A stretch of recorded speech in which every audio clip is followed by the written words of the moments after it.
Hey guys, it's Mini here. Welcome to my YouTube channel, and if you're new, I'm so happy to have you here. Please make sure to subscribe to my channel, turn on the bell notification, and press the like button. So I would suggest that you go grab yourself a drink before we get into this video, because this is going to be quite a testimony to share. Buckle up your seatbelts, sit back, and relax. This is a lifestyle and faith-based YouTube channel. In case you forgot, just a reminder, my channel is lifestyle and faith-based. Now and then I'll make some random videos, but in general that is the topic of my channel. I thought it was about time that I make a video like this. The reason why I'm sharing this is not just for my own sake and just to let you guys know what I've been through or what happened to me, but also to let you guys know what you can get through in case you are facing the same situation or in case you have been through the same thing and just don't know how to get over it. I know that there's so much power in testimonies, right? Like, I wish that more people can share their testimonies on YouTube. I don't really know where to start because it's quite a long story. Usually with these videos I just pray about it and then I speak straight from my heart, just spontaneously with whatever information I can remember. So I'm ready. So the reason why I left school was mainly because of two reasons, and I will first share those two reasons, then I will go into detail about them. So the first one is the fact that I got bullied, and the second reason was immigration failed. So I remember when I first started going to school, like as a young kid, I mean I was like 6 years old, 5 years old. Or here in my country we call it grade R or grade 0. I was even teased a lot back then, and it's weird that like those things at such a young age can just creep into us, and it really does shape you as a person, like your environment, and especially if you're a kid at school and you get teased a lot, or you know, and these kind of things for a child is not easy to speak about because you don't even understand what's happening at such a young age. But as I got older, those things just stuck to me. It was literally like engraved into my subconscious and into my mind from day one. I remember people would tease me about my skin because I'm very pale. It didn't stop at like, oh, I don't like your hair, or oh, you're so pale, like look at you, you look like paper. It didn't just stop at those comments. Those things that they thought about me caused them to not want to even be friends with me. You know, like the kids were just straight up very rude. I remember me being more of an introvert in school made it super difficult. So for all the introverts out there who's currently going through school, having the same situation, struggling to make friends, I really feel you. And especially if you're being bullied or if there's like other people making fun of you, trust me, there's a lot of people going through that same thing, but you are never alone. It continued straight throughout, I would say, primary school. The only year of primary school that I really enjoyed was probably my final year of primary school, because puberty started to hit me kind of. Like, I remember just naturally losing a lot of weight. I wasn't skinny like the other girls, but I was definitely skinnier than I was like the previous years. Oh, they're having construction outside, please excuse the noise. A few other examples of what happened during my years of being bullied. There's one specific thing that happened that really just was like super hard for me to get through, and I immediately felt rejected. I immediately felt like I'm not good enough. Whoa, the construction is so loud. Let's just wait until it's over.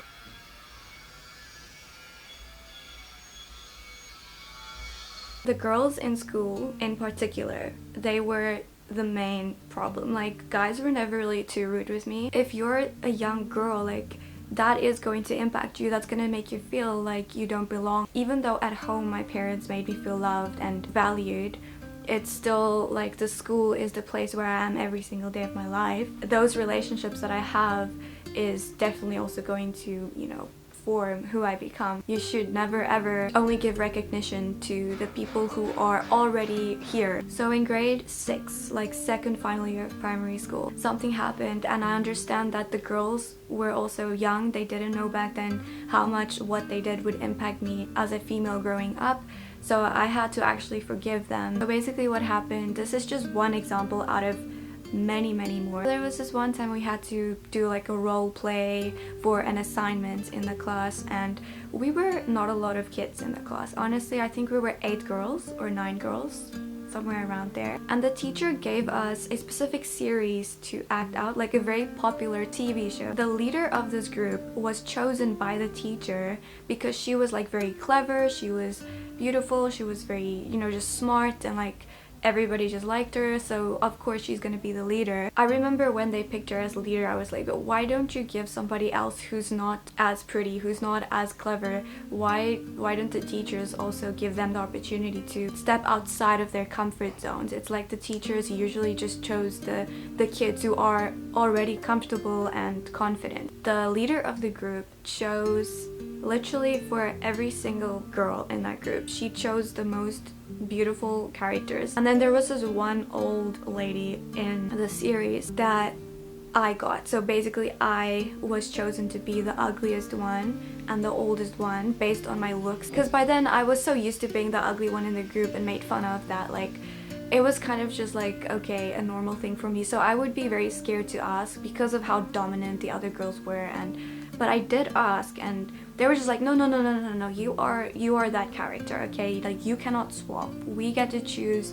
You are that character. But they also would like laugh at me while they say it. When it was finally time to act the role play out, I was very nervous, I was not comfortable, I didn't do very well. The teachers didn't know that, like the students didn't realize what they were doing. Another example of bully that I can mention was when I played hockey. I played hockey for 5 years. I was made fun of a lot in the hockey team as well because I was the slowest person in the group, and yeah, I just wasn't very fit, and I was like low-key chubby. The fact that they would laugh at me or stare at me or make me feel like insignificant because I'm not as fast or as skinny as them really did even affect the way that I played games, the way that I thought about myself. So there was this one guy who also told me, like, financially, because based off of my looks, I looked like I wouldn't be a rich person or have, you know, like a rich family or something.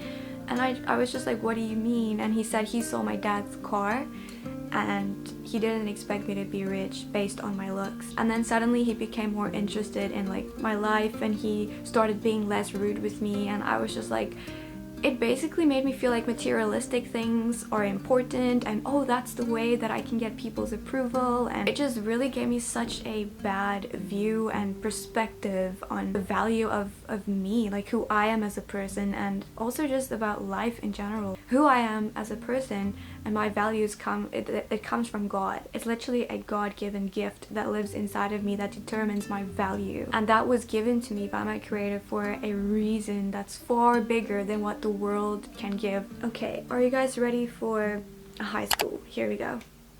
So this was the part where I finally decided to leave school, and I did complete school, but not through a school. I will get into that detail right now in a second. So when I went to high school, I thought that everything was gonna be fine. I really thought like, oh my gosh, it's a new beginning, I'm so excited. I literally, in my mind, I was like, I'm gonna be so much happier. To realize as a 13-year-old that you're not happy is a big deal. Like, in grade 8, I deliberately decided to stay silent and not to be a very extroverted person.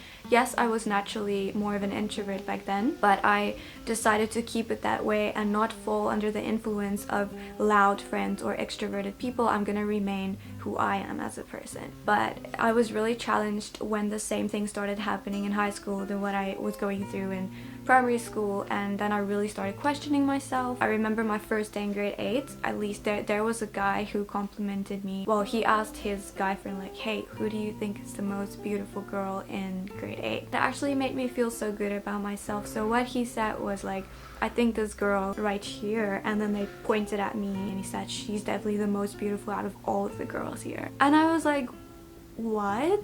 Oh my gosh, like that meant the world to me. Just the fact that somebody could see my beauty after all of the years of being looked down on or frowned upon in primary school, like it just, wow, that really gave me a huge confidence boost. And also the way that he did it was, very kind and respectful. You know, he didn't flirt with me, he didn't push for something that I didn't want. He simply just told his guy friend that I think this girl is the most beautiful girl that I've seen in this class out of all of the girls. And I was just, I was completely mind blown, because in my mind I still saw myself as the ugly duckling. So that had a really positive impact, and I decided to just remain myself. There was about 10 classes for each grade, so like 10 grade 8 classes, 10 grade 9 classes, 10 grade 10 classes all the way up until grade 12, which is your final year of high school, right? Later on in grade 8, I had a really good friend. Well, we were basically friends like from the start, but so we were like really close friends, and then she decided to rather be with another girlfriend, and all I wanted to do was just to be part of the group. I didn't want her to just be friends with me. I was never a needy person. In fact, I was shy and introverted, you know, so I just really wanted to also be part of a group and to be accepted. And because I had already faced that major rejection in primary school again, this just brought up everything inside of me from what happened in the past. And when that happened, it really knocked me so hard, but I didn't deal with it. I didn't really know how to talk about it. I literally felt like this is something that maybe it shouldn't happen, but it's bound to happen, so I'm just gonna accept it and carry on, but not fully deal with it. And I also didn't really know how to deal with it or who to talk to. And then came grade 9. If you guys have something to drink with you, I would suggest you do it right now, because this is the most intense part that changed my entire life for the better, but it was definitely the hardest experience that I ever had to go through. My anxiety started growing a lot and just going up a tremendous amount in my second year of high school. I was also put in like a very bad class, like the class with a lot of troublemakers, and my mother had to fight for me to be in a better environment. And my mom started realizing that I'm really struggling in school. It was really because of my mental state. Like it put me in a position where it was just so hard for me to even take anything in, and it just started getting worse and worse and worse. I started taking pills to, you know, just keep my anxiety under control. I could literally not write an exam paper, or let alone stand up in front of everybody in the class without getting an anxiety attack. Yeah, it was really that bad. Like oh my gosh, I would literally get up to go hand my paper in, and I would start to feel so anxious. I would shake, I would sweat, like it's like the anxiety completely took over my whole body. And my parents didn't know this because I didn't tell them, but I also thought that I kind of told them, but I didn't tell them that to which extent, like how bad it was. I remember telling my mom that I am gonna go see the psychologist, and that I don't feel well, like I feel scared in class, and I just wasn't sure what caused this anxiety. I wasn't sure like why I had to go through that, and it was just like the final thing for me. Like it was really bad. I would walk to the psychologist's office before every single exam in the morning, talk to her about how I feel that morning or that day,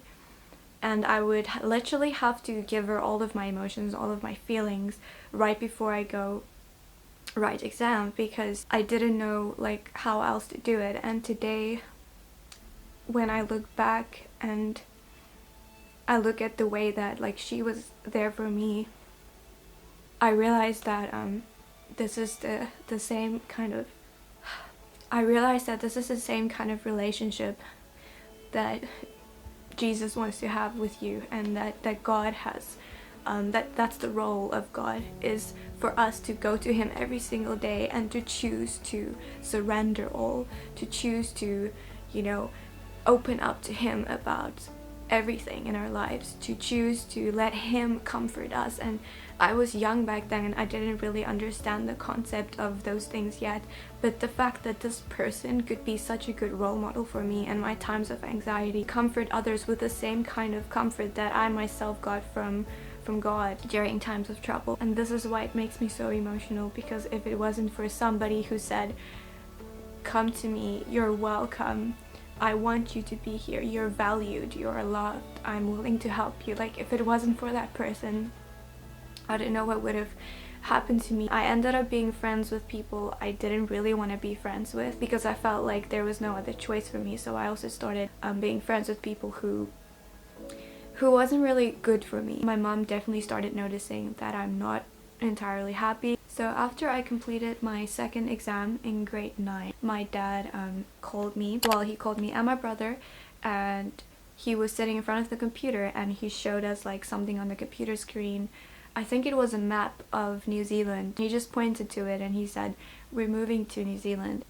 And I was like, what? I just wanted to escape and I wanted to run far away from everything here in this city that I've been in and that I've been bullied in. It genuinely didn't feel like I was running away from my problems. It actually felt like I was placed in a position where I could go to a space that allows me to deal with my hurt.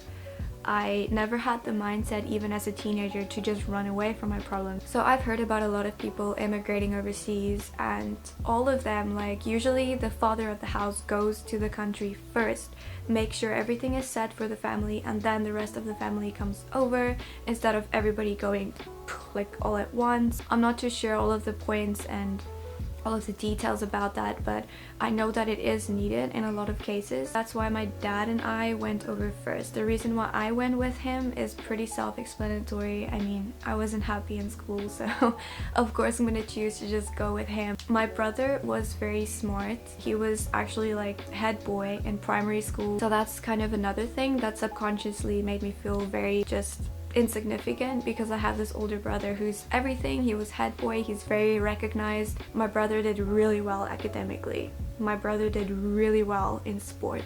And if you have those things, like, you basically tick all the boxes. Like, well, he wasn't a cool kid. He was still very respectful and a very nice person. He wasn't really in the crowd of cool kids, but he was definitely in the class, like, that's considered, oh, these are the people. So for me, it was just like, at least from my perspective, that's what it felt like, that's what it looked like. So I knew that like nothing really was keeping me here. My brother stayed with my mom. I mean, he was super happy in school. He didn't really have any major issues like I did. I went with my dad and I did not hesitate for one bit. Of course not. I mean, why would I stay in a bad circumstance if I could go overseas with my dad and finally, you know, find a way out of all of the chaos that I was living in. I'm gonna cut straight to the point. I'm not going to go into the details of New Zealand, like the places I went to or the things that I saw or like the nitty-gritty things. I just want to cut straight to the point. The traveling agent gave the wrong information on the paperwork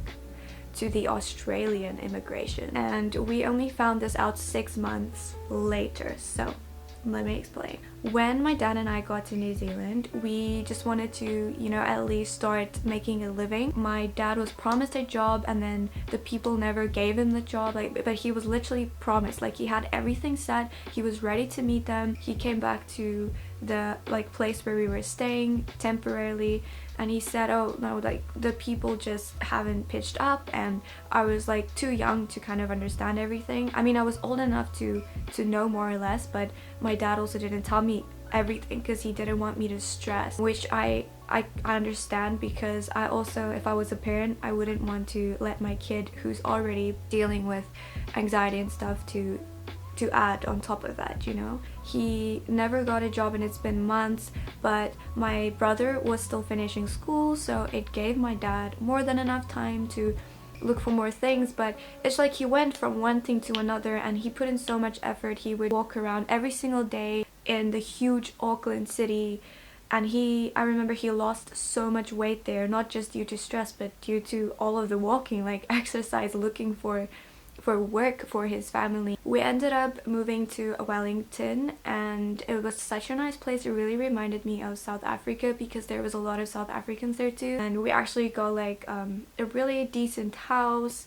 It was a cute like double story, and we had a pretty basic car. So after the first night in the new house, it was finally time to see my mom and my brother. They were on their way. So even though my dad is still like looking around for jobs and stuff, he still used his last bit of money to get a house, to get a car, and to have everything set, because as long as we have our family back, we will be fine. Like, if you have your family, like, that comes first. That's absolutely everything. My dad just wanted us to be together, you know. I suddenly got a phone call from my mom that night while I was lying on my bed, and I had like a big like Samsung tablet like a big white one. I remember Snapchat was a really big thing then, so I just kind of played around with the filter, and suddenly I get a call from my mom, and she said, you have to take your phone to your dad because they don't want to let your brother and I come into the country. And I was like, what do you mean? And I literally felt my heart drop. And so I took the tablet to my dad. My dad was busy sitting on his bed, busy booking a flight ticket for me and him to Auckland City because we had to fly from Wellington to Auckland to go get my mother and my brother, right? I went back to my room, and for the first time, I believe I was actually praying. Like, that was the first time ever that I really prayed, like, God, I know you are real. Because back then I knew that he was real, I just didn't have a solid relationship with him, you know. So I was just praying to him, please, this cannot happen. I was pacing up and down, up and down. A few minutes later, my dad came into the room. He looked at me with like the most, I actually get chills literally just thinking about this, but I've never ever seen him look so like not okay in my entire life. There's no word that can explain his facial expression and his skin tone, everything. He was just like pale and completely dead inside. And he said, we have to go back to South Africa, pack your bags. He said, I'm sorry, and he just started crying. I literally fell to the ground into the walk-in closet. I turned the light off, I closed the door, and I was literally lying on the ground like this, like a little ball, weeping, crying my eyes out, because I realized, like, firstly, I do not want to go back to the place that hurt me, and secondly, we have nothing. I realized that we would be homeless, but I believe for the first time ever, lying on the ground there, I encountered God in some way. I just didn't know that it was him, because like I somehow had the energy to get up, and I don't even know how I got the energy. I also realized that I wouldn't be able to go back to school unless I do my year over, because in New Zealand you are 1 year ahead of South Africa. My dad and I had to fly all the way from New Zealand to Australia, and I'm telling you guys, like, that was the most difficult flight ever. And remember that Australia was the point where my brother and my mother was not allowed to go through, but it was like as soon as we were like basically on our way to Australia, we were gonna see them, but then they had to go back to South Africa to meet us there, right? Because eventually, like, that's the goal. So it literally felt like you are standing on the other side of a glass window looking at the person that you love, and you're so close but yet so far away. Like, it felt so close for us to have unity. It was such pure torture to need to go back to a place that really hurt you and really destroyed you. So by the time we got to South Africa and we finally saw my brother and my mom, what was supposed to be a very happy reunion, being reunited again, it just wasn't happy at all. It's like we saw each other but we just felt sad. It's like a part of me, I was like, for the first time, I don't know if I should be happy or sad. I remember when I came back to South Africa, they made fun of me on social media, and they literally said that I was lying. I never went there. I heard rumors behind my back, and like, as if what I was dealing with was not enough, it just didn't stop. I definitely did not have the capacity to go back to a school, let alone that school. The thing is that I knew that I only have to pass grade 9 in order to leave school, because in South Africa it works that way. You only have to finish your school years up until grade 9, and then you can choose to get your matric and do your final 3 senior years either in a college or in a high school. So you have that option. So I was so close to finishing grade 9. In South Africa, you just have to complete 3 exams in order to like pass the year. Well, you have to complete 4, like that's pretty compulsory, but if there's like a big crisis or whatever, then they can still put you through based on just three terms of examination. So I told them, okay, I've completed 2, can you allow me to complete a 3rd one? Then the principal just straight up looked at me and said, sorry, but I think you're gonna have to do a year over. And I was like, why? Like, you can just let me complete this 3rd term and then you can literally put me through. I cannot remember what I said to him, and I just bursted out of his office. I was just so broken that I had to do my entire year over based on something that is not my fault. I just wanted to disappear, and so I did. And I decided to live with my gran in Oudtshoorn for a whole year. I left my parents. I just didn't stay there because I was too embarrassed and everything, like too hurt to even stay in the same place that broke me in the first place. It was so humiliating, like to come back to a place where everybody asks you, why are you back? I thought that you were going overseas, did you lie? Like, I was faced with so many of those questions. But at the end of the day, I completed my grade 9 year. Finally, I'm done with grade 9 and I'm going to go to college. I'm gonna leave school. And it was really challenging because I was the only white person there, so there was a completely different culture. I didn't really care about being the only white person. Like, I was just so ready to be done with school. I did have to go through racism things. I did have to face some things that were just really trying to pull me down and make me want to quit, but somehow I got through 3 years of college after completely leaving school. Yeah, now I'm here. I have my matric.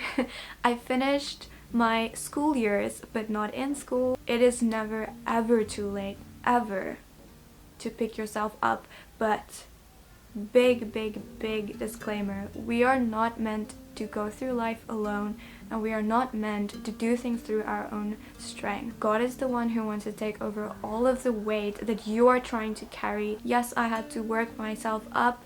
Yes, this has impacted years and years of my life, and so this really helped me to realize that nothing that you own on earth, no possessions that you have, can ever be enough, ever. The only thing that will really keep you rooted, that will really keep you up, that will really keep you going is Christ. If there's ever a tragedy in your life, you have to know that God's grace surpasses that. I'm not God, like I don't know everything, but what I can testify and what I can share in this testimony is the power of Christ, is the power of God. I wouldn't have seen the dangers in the situation afterwards if I was not focused on what God showed me. If I did not accept Jesus into my life, I wouldn't have known this. I would have still been here today questioning everything, questioning God, just like most of the world, you know, would do. But that's why I'm encouraging you to stop looking for answers in people, stop looking for questions to ask. It's normal to wonder, but it's so much better to, in that state of wonder, in that state of being confused, to turn to our Savior, to turn to the one who created us, and to allow Him to work in you, to allow Him to reveal to you the truth, because it is truly life-changing. I hope you guys enjoyed this video. I spoke so much, I don't even know like how I'm gonna put all of this together, or if I said everything I had to.